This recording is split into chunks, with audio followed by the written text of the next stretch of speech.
nga diha lamang sa atong mga mission work, hinaot pa moabot ang gingarihan sa langit dinhi sa yuta. Mura og kulang og gana ang kanta pero kulang og uniform. No, basin it's about time for the choir to wear something fitting sa ilang performance or sa ilang pagkanta. Mayong buntag kanatong tanan? One Sunday more to go. Mission Sunday na, no? Pero karon nga adlaw o karon nga Domingo mao gayud ang Mission Sunday sa atong kalendar. Pero ato lamang gimove ngadto sa katapusan aron nga makulminate nato ang Mission Month pinaagi sa mission work. So hopefully ang atong mga preparations and planning o ang atong panawagan uban sa atong mensahe nga mabati matag Domingo kung unsa ang mission o unsa ang mission work are enough aron mahimo kitang ready og dasig sa atong paghimuon nga misyonhong buluhaton, no, ang paghatag og 10 kilos sa 70 households. Ang usa ka quote mga igsoon nagingon, give not because you can, but because you understand. Serve not because you should, but because you are filled with love. Share not because you have money with you, but because you have Christ inside you. Hatag dili tungod kay kinahanglan ta mohatag, kung dili tungod kay nakasabot kita. Mga lagad kita dili tungod kay dapat ta mga lagad, kung dili mga lagad kita tungod kay napuno kita sa gugma. Ambit kita dili tungod kay naay sa lapi, sulod sa atong bulsa, kung dili tungod kay naa si Kristo, sulod sa atong hunahuna. Kung mao kini nga mentality o pagbati ang magagiya kanato, ang pagpangalagad, ang paghalad, ang pagsimba, o ang pagbuhat sa misyon kong buluhaton, mahimong gaan og sayon. Tingali panahon na nga atong baguhon o truhon ang atong mindset aron ang atong actions o ang atong priority mausap-usap. Let us put more emphasis and focus on the mission works of Jesus and the ministries of Jesus. Kaysa katapusan mga igsoon sa atong mga adlaw o sa atong kinabuhi. We will be judged or be rewarded not by the number of days we came to church, but by the number of mission work we have done, participated, and accomplished. Akong usbon mga igsoon sa katapusan sa atong kinabuhi ug panahon sa kalibutan, inigatubang nato sa atong Ginoo, we will be judged or we will be rewarded not by the number of days we came to church, but by the number of mission work we have done, participated, and accomplished. I hope when Jesus will ask us, matod pa sa kanta, whom shall I send? Kitang tanan mo tubag og sa tubag. Here I am, Lord. I will go, Lord. I will hold your people in my heart. Hinaot nga mo na ang atong tubag. Magampo ta? Ihatag ka na ko, Diyos, ang kaalam ug ihatag ka namong tanan ang pagsabot aron makat-on kami ug mabuhat namo ang imong kabubuton. In Jesus' name, Amen. Usa ka adlaw nangisda si Nabil. Dili sinong Nabil ang atong pianist, atong choir director. Usa ka adlaw nangisda si Nabil. Apan sa wala pa siya musakay sa iyang bangka aron mulawig sa laot, nagampo siya kay Kristohanon man. So, nagampo siya sa Ginoo nga mahimo nga productive ang iyang paglawig aron naa sila pangsudan, naa sila sakto nga makuha inya ibaligya nila, aron naapod sila kwarta aron ilang mapalit sa ilang mga uban nga mga galastuhon. So tuod man paglabay ni Nabil sa pukot, pagbira niya grabe kahamok nga isda ang iya nakuha. Ug si Jami ingon og nagpasalamat sa Ginoo. Salamat Ginoo. sa imong kaayo ug sa pagdungog sa akong pagampo. Imo gayud Ginoo gitagbo ang among paginahanglan. Malipayon si Nabil niadto nga kagabhion, apan sa iyang pag-uli nakalabay siya og gamay nga island. Ug didto sa island naa siya murag na obserbahan. Naay mga bato nga gipurma og usa ka mga letters nagingon SOS.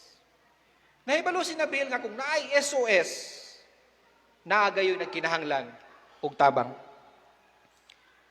Miabot ang kalibog sa hunahuna o kasing-kasing ni Nabil kung muhunong siya o mudiritso. Kung muhunong si Nabil, kinahanglan andam siya nga buhian ang pila ka kilo nga isda nga iyang nakuha aron ipasakay ang nag-SOS. Iyang maluwas ang na-stranded apan muuli siya nga empty-handed. Kung mudiritso pud siya, iyang makip ang mga isda, matagbo ang ilang panginahanglan. Apan for sure, iyang kasing-kasing o gunahuna, dili magmalipayon o magmalinawon. Tungod kay naglisod og decide si Nabil kung unsa gay angay buhaton, tungod kay Kristohano nagampo siya. Ginoo, unsay angay nako nga buhaton? Imong gitubag ang akong pagampo, gitagbo ang among panginahanglan. Apan imo usab akong gihimo nga tubag sa pagampo ug sa panginahanglan nini nga tawo nga na-stranded. Pagbuka ni Nabil sa iyang mga mata, hinay-hinay nga iyang gibalik ang mga isda sa dagat, samtang nagtulo ang luha sa iyang mga mata. Ug sa pagpasakay niya sa tawo nga nag-SOS, nagpasalamat ug ayo ang tawo, niingon, Brad, salamat sa imong paghunong. You are an answered prayer. Apan si Nabil miingon, pasalamati Brad ang Ginoo, tungod kay kung wala si Kristo sa akong kasing-kasing, dili na ako pilion ang muhunong o gilabay ang akong mga isda nga nakuha. Ing-ani ang kinabuhi sa usa ka tawo nga adunay Ginoo, mga igsoon. Dili sayon usahay bugat ug kanunay adunay pagpilian. Kadunay ta papilion. Ug ang atong pagtuo ginasukod o ginatan-aw unsa ang tinuod nga importante sa atong mga kinabuhi. Ang akong panginahanglan ba ang akong unahon o ang panginahanglan sa uban? Mutabang o muambit o dili? Ang kalipay ba sa akong Ginoo o ang akong kalipay? O ang kalipay sa atong mga panimalay? Si Jesus sa atong teksto nag-ingon, I have come to serve and not to be served. Ug isip Kristohanon, we are called and chosen to follow Jesus, apan dili lamang magsunod-sunod. Because to follow Jesus means to do what Jesus did. Ang pagsunod kang Kristo mao ang pagbuhat kung unsa ang gibuhat ni Kristo. To serve and to share our lives, especially to the poor, the weak, the lowly, the helpless, and the needy people. Sa panahon ni Jesus, Jesus responded sa nagkadaiyang mga SOS sa iyang panahon. And Jesus expects from us, Jesus expects from you, CCP mainit, nga mo respondi usab sa mga SOS sa atong panahon karon. Ug sama ni Nabil, we have a choice to make, to serve or not to serve. In this time of pandemic, gitawag kita aron mo respond sa mga SOS sa atong palibot. Apan unsaon man, tulo ka butang ang atong pamalandungan. SOS. Una, to respond to the SOS is to share our faith to others with sincerity and compassion, just like Jesus. Magmatinud-anon o magmadasigon kita sa pagpaambit sa atong pagtuo ngadto sa uban, sama kang Kristo. Kung tanaw nato ang pagministeryo ni Jesus, atong makita nga dako nga part sa iyang ministry, mao ang pag-nurture sa pagtuo.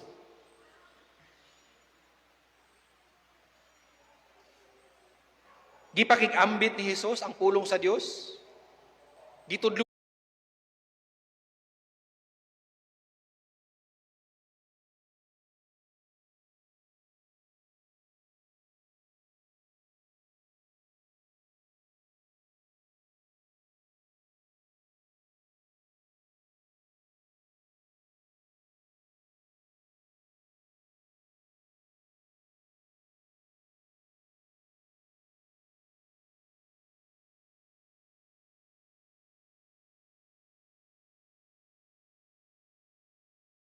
tuan sila unsay sakto, gipahinumduman sila sa dalan kinabuhi ug kamatuoran paingon sa Dios. Alang kang Hesus, faith is a top priority. Kinahanglan ug importante ang pagtuo sa kinabuhi sa tao. Ngani alang kang Hesus, man shall not live by bread alone, but by every word that comes out from the mouth of God. Matthew 4:4. Mao kini ang rason nganong unahon ni Hesus ang pagsangya ug ang pagtudlo ay pa siya manambal ug magpakaon. Kaya ang pagtuo dili makawat, ang pagtuo dili mapanos, ang pagtuo dili tayon, ug ang pagtuo dili anayon. Hinuo ng pagtuo magahatag kanato sa lig-on, sa kalig-on, sa kalipay, sa kalinaw, sa kaluwasan niini nga kinabuhi ug sa sunod pa nga kinabuhi. Busa atong hinumduman nga ang atong mission works, gift giving o ang atong feeding ministry ug ang atong pagkinabuhi matag adlaw dili lamang pag-share kini sa atong mga blessings, kung dili pag-share kini sa atong faith ngadto sa uban sama sa gibuhat sa atong Ginoong Hesukristo. To remind them of God's love, to give them hope, and to guide them, labi na in this time of crisis. So in this time of pandemic, let us not just share food for the body, let us also share food for the soul by sharing our faith to others. Ikaduha, to respond to the SOS is to offer our resources to help the needy, but with humility and willingness, just like Jesus. Magmapainubsanon ug magpasinugtanon kita sa pagtanyag kung unsay naa kanato ngadto sa mga nanginahanglan sama sa gibuhat sa atong Ginoo. Kung tan-aw nato ang mission work ni Jesus, atong makita nga wala siya'y daghang salapi o daghang resources aron iyang itanyag ngadto sa mga nanginahanglan ug mga kabus. Jesus offered His life.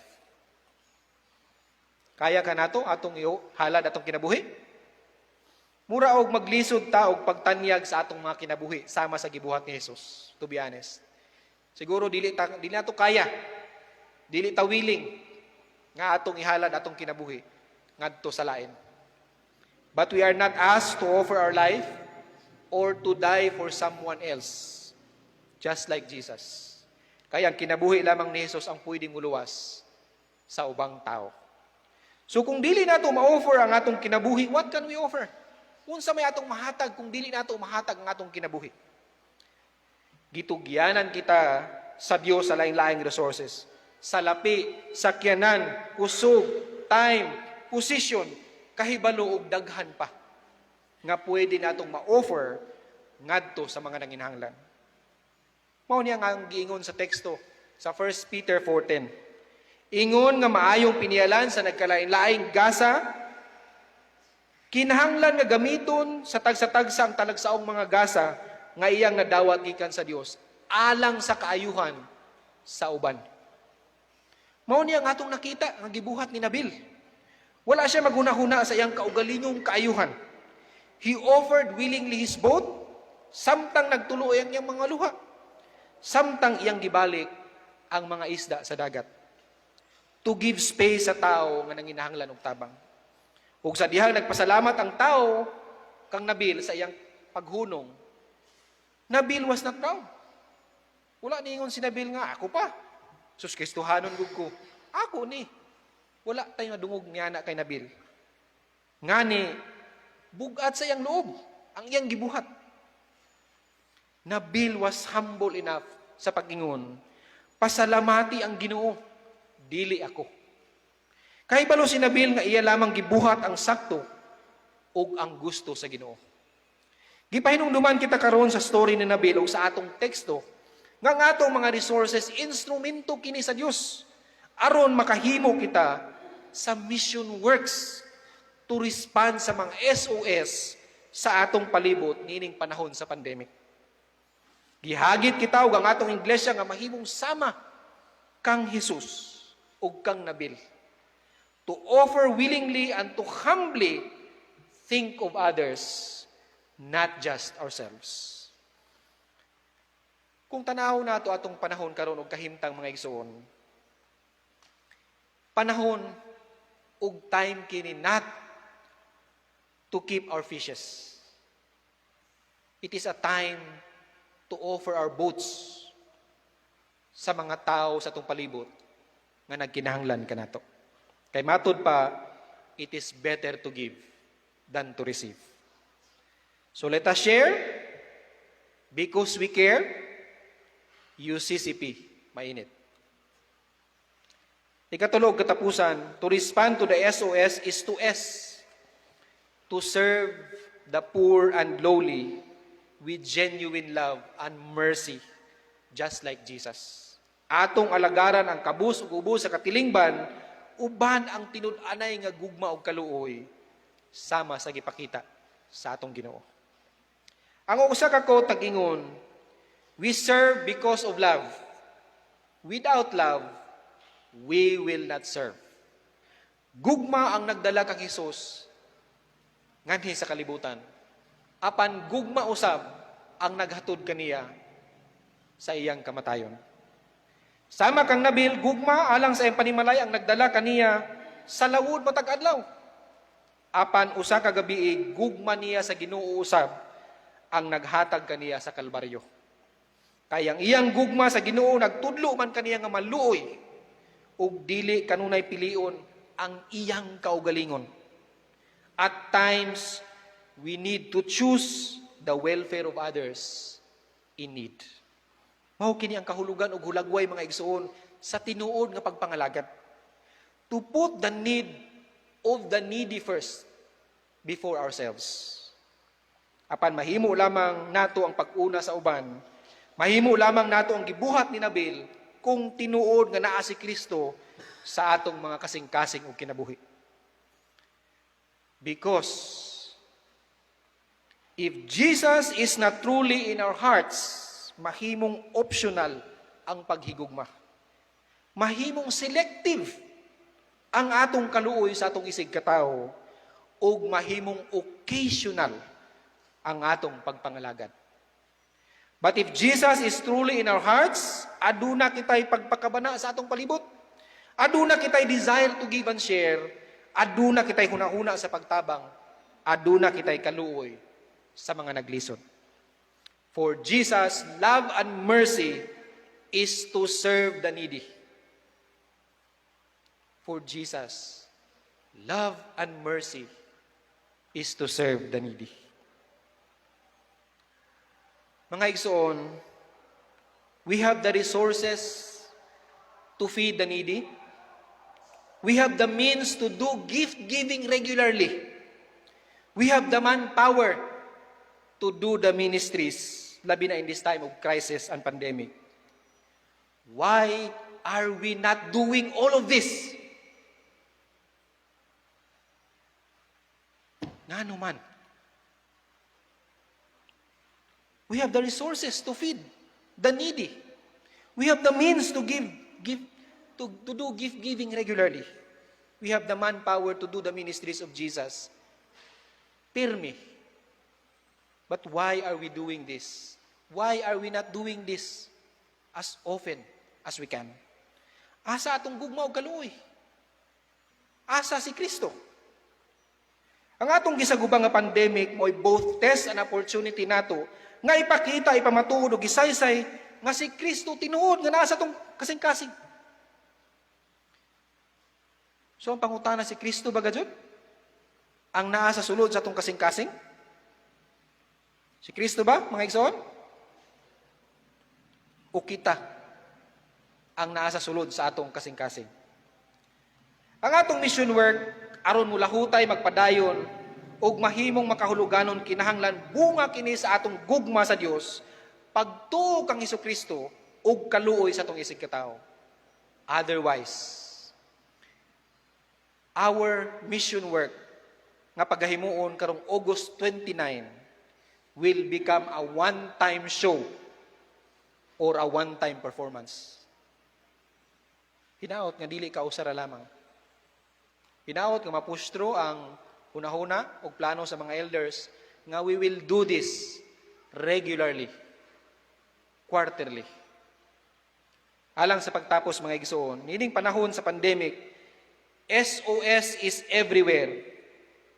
Dili man nato makater, mapakaon o mahatagan ang tanan at the same time.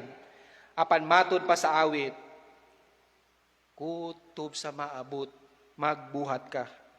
Kini maong pagbuot sa Ginoo. Dili tungod sa tao magbuhat ka, kung dili kang Hesus nga imong Dios. Busa, let us respond to the SOS of our time by sharing our faith, by offering our resources, and by serving as many as we can. Amen o amen.